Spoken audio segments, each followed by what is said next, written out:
555 timer का सबसे ज़्यादा यूज़ होने वाला मोड अस्टेबल मोड है। तो अस्टेबल से आप क्या समझते हो? अस्टेबल यानी कि कोई भी स्टेबल स्टेट नहीं है। इसमें जो आउटपुट होती है वो ऑन होती है, फिर ऑफ होती है, फिर ऑन होती है, फिर ऑफ होती है। वो कितने टाइम के लिए ऑन रहेगी, कितने टाइम के लिए ऑफ रहेगी, वो हम पे डिपेंड करता है। उसके लिए हम जो है इसमें आरसी नेटवर्क यूज़ करते हैं। आरसी नेटवर्क पता है ना क्या होता है कि आर और सी को जब हम यूज़ करते हैं तो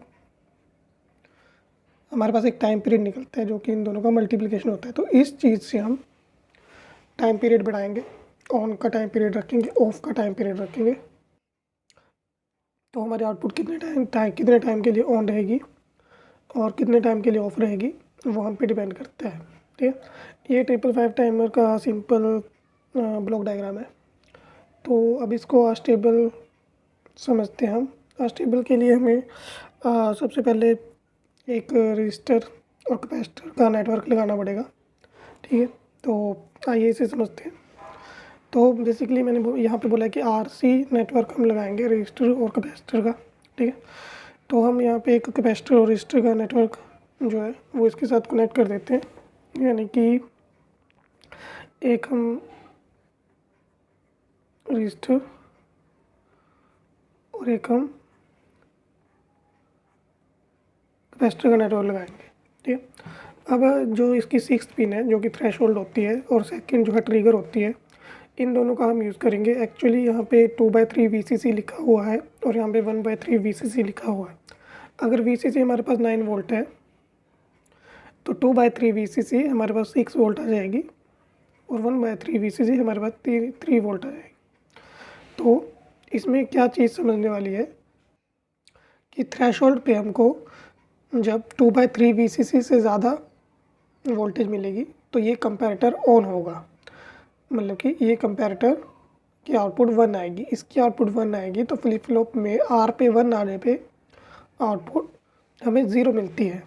ठीक है, और यदि ये कंपैरेटर ऑन होगा तो सेट पे 1 आने पे हमें आउटपुट 1 मिलती है। ये कंपैरेटर कब ऑन होगा? जब हमारी पॉजिटिव वोल्टेज नेगेटिव से ज़्यादा होगी। पॉजिटिव पे हमारे 1/3 VCC है जो कि 3 वोल्ट है, तो हमें नेगेटिव में 1/3 VCC से कम वोल्टेज चाहिए। ओके, इन दोनों को अगर हम जोड़ दें और साथ ही ये नेटवर्क कैपेसिटर के अक्रॉस लगा दें तो ये दोनों कैपेसिटर की चार्जिंग और डिस्चार्जिंग पे डिपेंडेंट हो जाएंगे। मतलब कि कैपेसिटर की चार्जिंग 2/3 से VCC से ज़्यादा हो सकती है, 1/3 VCC से कम भी हो सकती है। ठीक है, जैसे ही वो चार्ज करेगा वैसे ही हमारी आउटपुट चेंज होगी। ओके, ये सिंपल हमारा प्रिंसिपल है। हम इसकी वर्किंग पढ़ेंगे। अब हम एक जो इसकी ये डिस्चार्ज पिन है 7, इसको भी कनेक्ट कर लेते हैं। अब हमको पता है कि जब हमारा कैपेसिटर यूज़ हो रहा है, रजिस्टर यूज़ हो रहा है, तो हमारी डिस्चार्ज पिन भी यूज़ होगी। ठीक है, तो हम यहाँ पर इसकी 7 पिन को कनेक्ट कर देते हैं।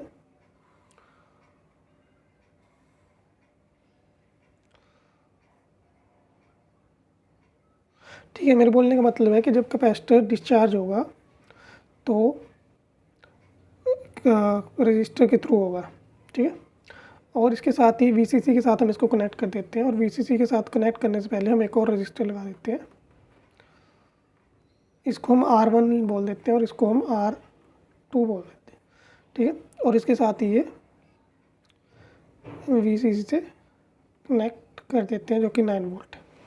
ओके, अब ये R1 R2 और कैपेसिटर की वैल्यू क्या रहेगी वो हम आगे जानेंगे। हमें प्रैक्टिकल सब कुछ पता चल जाएगा जब हम इसको ब्रेड बोर्ड पर बनाएंगे।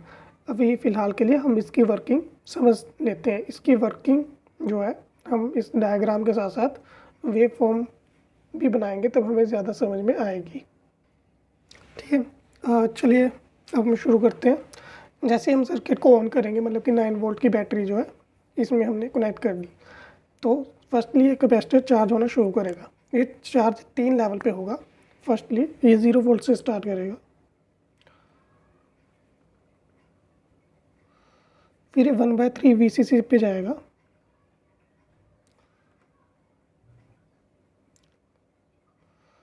फिर ये 2/3 VCC पे जाएगा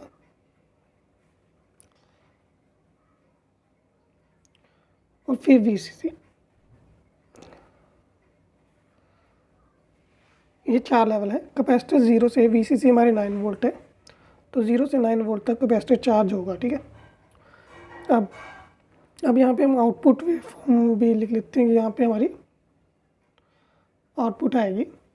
ओके ओके इनिशियली जब हमने इसको कनेक्ट किया तो यहाँ पे हमारी 0 वोल्ट आ रही है। क्यों? क्योंकि कैपेसिटर अभी चार्ज होना शुरू हो रहा है, ठीक है। और यहाँ पे भी 0 वोल्ट होगी, कैपेसिटर चार्ज होना शुरू हो रहा है, मतलब कि 0 से अभी समझ लीजिए ये शुरू हो रहा है, ठीक है। अब धीरे धीरे ये शुरू करेगा, तो पहले क्या होगा, ये 0 वोल्ट इसको मिल रही है, तो ये कंपैरेटर हमारा, इसकी कंपैरेटर की आउटपुट जो है वो 0 आएगी। 0 क्यों आएगी? क्योंकि इसकी आउटपुट तब आएगी यदि हमें यहाँ पे 2/3 VCC से ज़्यादा वोल्टेज मिलेगी। ओके, यानी 6 वोल्ट 2/3 VCC है, तो कैपेसिटर जब 6 वोल्ट से ज़्यादा चार्ज होगा तो ये हमें 1 देगा। और इस केस में 3 वोल्ट इसके पॉजिटिव पे है और नेगेटिव पे 0 वोल्ट है। ओके, तो 0 वोल्ट है तो पॉजिटिव नेगेटिव से ज़्यादा है, तो इसकी आउटपुट 1 आएगी। इसकी आउटपुट 1 आएगी, तो यहाँ पे हमें सेट पे 1 मिलेगा। तो फ्लिप फ्लॉप में अगर हम सेट पे 1 रहता है तो आउटपुट हमारी 1 आती है, ठीक है। यानी जब ये चार्ज हो रहा है तो स्टार्टिंग में ही हमारी आउटपुट, इसको 0 मान लेते हैं, इसको 1, तो स्टार्टिंग में ही आउटपुट 1 है। ओके, और जैसे ये 1 है तो यहाँ पे 0 है, तो ये ट्रांजिस्टर को 0 मिल रहा है। ओके, ट्रांजिस्टर को 0 मिल रहा है, मतलब ट्रांजिस्टर अभी वर्क नहीं कर रहा है। जब इस ट्रांजिस्टर के बेस पे 1 मिलेगा तब ये कैपेसिटर और रजिस्टर के थ्रू डिस्चार्ज होगा। ये कैपेसिटर जो है हमारा इस रजिस्टर के थ्रू डिस्चार्ज हो जाएगा। ओके, फिलहाल हमने समझ लिया ये चार्जिंग शुरू हुआ, आउटपुट हमारी 1 आ गई। अब देखिए धीरे धीरे चार्ज हो रहा है, एक स्टेज आएगी 1/3 VCC हो जाएगा, यानी कि ये कम से कम 1/3 VCC यानी 3 वोल्ट चार्ज हो जाएगा। ओके, अब जैसे ये 3 वोल्ट से हल्का सा ऊपर गया, ठीक है, 3 वोल्ट से हल्का सा ऊपर गया, यानी कि समझ लीजिए कि 1/3 VCC से हल्का सा ऊपर, यानी 4 वोल्ट मान लीजिए कि यहाँ पे इससे ज़्यादा वोल्टेज जो है चार्ज हो गई। जैसे ही इससे ज़्यादा वोल्टेज यहाँ पे चार्ज होगी, मतलब 3 से 4 वोल्ट होगी, तो ये कैपेसिटर तो ये कंपैरेटर जो है वो 0 देगा आउटपुट। ओके, और इसकी आउटपुट जो है हमें वैसे भी 0 मिल रही है, क्योंकि यहाँ पे 2/3 VCC से ज़्यादा वोल्टेज चाहिए। तो 0 के केस में जो हमारा फ्लिप फ्लॉप होता है उसकी आउटपुट प्रीवियस स्टेज ही रहती है, और प्रीवियस हमारी आउटपुट क्या है, 1। ओके, तो ये आउटपुट 1 ही रहेगी, यानी कि ये आगे 1 ही रहेगा। Okay, 1/3 VCC। अब ये चार्ज हो रहा है धीरे धीरे, अब एक स्टेज आई जब ये 2/3 VCC पहुँच गया, ठीक है। यहाँ तक इस स्टेज तक तो ये 1 ही चल रहा है। ओके, तो 2/3 VCC वो बोलने का मतलब है जो कैपेसिटर जो है वो 6 वोल्ट तक चार्ज हो चुका है, ठीक है। जैसे ही 6 वोल्ट तक चार्ज हो चुका है, यानी कि 6 वोल्ट तो यहाँ भी मिल रहा है, तो यहाँ की तो आउटपुट वैसे भी 0 ही रहेगी, ठीक है, क्योंकि नेगेटिव पॉजिटिव से ज़्यादा है, इसकी आउटपुट जो है 0 ही रहेगी। इस केस में क्या हुआ, 6 वोल्ट से हल्का सा भी ऊपर गया, हल्का सा भी ऊपर मान लीजिए आप, तो हल्का सा भी ऊपर गया तो ये कंपैरेटर हमारा ऑन हो जाएगा। इस कंपैरेटर के ऑन होते ही, क्योंकि पॉजिटिव जो है वो नेगेटिव से ज़्यादा है, तो इसके ऑन होते ही यहाँ पे आउटपुट हमारी 1 मिल जाएगी। और हमारे इस केस में यदि फ्लिप फ्लॉप के रीसेट पे 1 मिलता है तो हमारी आउटपुट जो है वो 0 आती है, ठीक है, आउटपुट 0 आती है। जैसे ही आउटपुट 0 आएगी, क्यू बार में आउटपुट 1 आएगी, ठीक है, ये 1 आएगी, और ये 1 ट्रांजिस्टर के बेस पे मिलेगा और इसको ऑन कर देगा, ठीक है।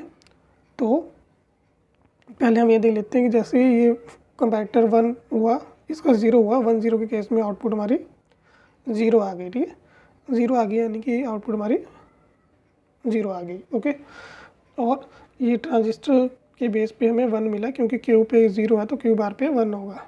जैसे ही इसको 1 मिला तो ये जो कैपेसिटर जो था वो इस रजिस्टर के थ्रू डिस्चार्ज होना शुरू हो गया, यानी कि ये ज़्यादा चार्ज नहीं हुआ, इतना ही है, तो ओके, ये डिस्चार्ज होना शुरू हो गया, ठीक है। अब जैसे ही ये डिस्चार्ज हुआ तो यहाँ पे जैसे ये डिस्चार्ज होते होते वैसे ही 1/3 VCC तक डिस्चार्ज होगा, मतलब कि 2/3 VCC से जब ये 1/3 VCC तक डिस्चार्ज हो जाएगा तो हमारी नेक्स्ट आउटपुट क्या आएगी। अभी तो फ़िलहाल ये ऐसे ही डिस्चार्ज हो रहा था, ओके।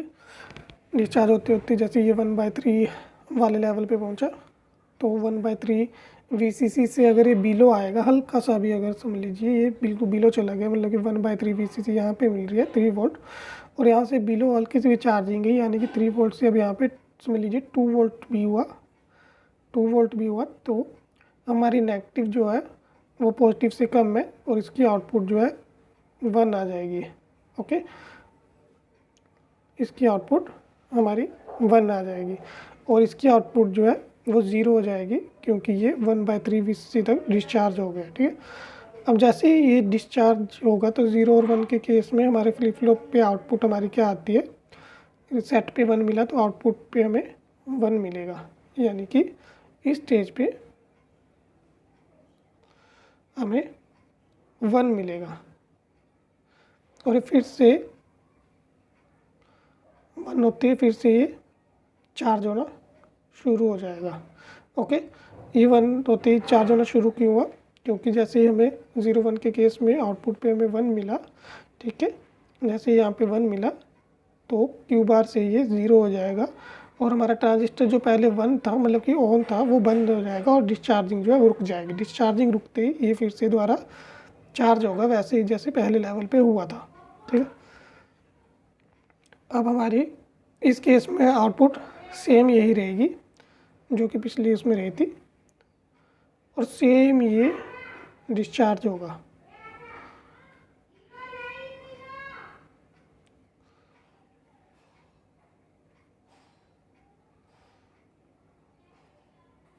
तो ये हमारी पल्स बन गई है, ये टी ऑन की पल्स होती है और ये टी ऑफ की पल्स होती है, यानी ये हमारी चार्जिंग वाली पल्स होती है और ये हमारी डिस्चार्जिंग वाली पल्स होती है, ओके। ये चीज़ आपको समझ आ गई।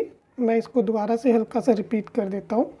एक्चुअली जब हमारा कैपेसिटर चार्ज होना शुरू हुआ तो 0 से 1/3 VCC तक वो हल्का हल्का चार्ज होता रहा। इनिशियली हमारी आउटपुट क्या आएगी, इनिशियली हमारी आउटपुट जो है, ये जो हमारा कंपैरेटर है इसके नेगेटिव पे इनिशियली 0 वोल्ट मिल रहा है, ठीक है। इसके 0 वोल्ट मिलने से इसकी आउटपुट जो है वो 1 रहेगी, ओके। सेट पे 1 होगा तो आउटपुट हमारी 1 आएगी, इसलिए ये ऑन रहा, ओके। बट 2/3 VCC पे पहुंचने पे ये कंपैरेटर ऑन हो जाएगा और इसकी आउटपुट 1 आएगी। इसकी आउटपुट 1 से रहने से रीसेट पे 1 आएगा, रीसेट पे 1 आता है तो हमारे फ्लिप फ्लॉप की आउटपुट 0 आती है, इसलिए ये ऑफ हो गया, ओके।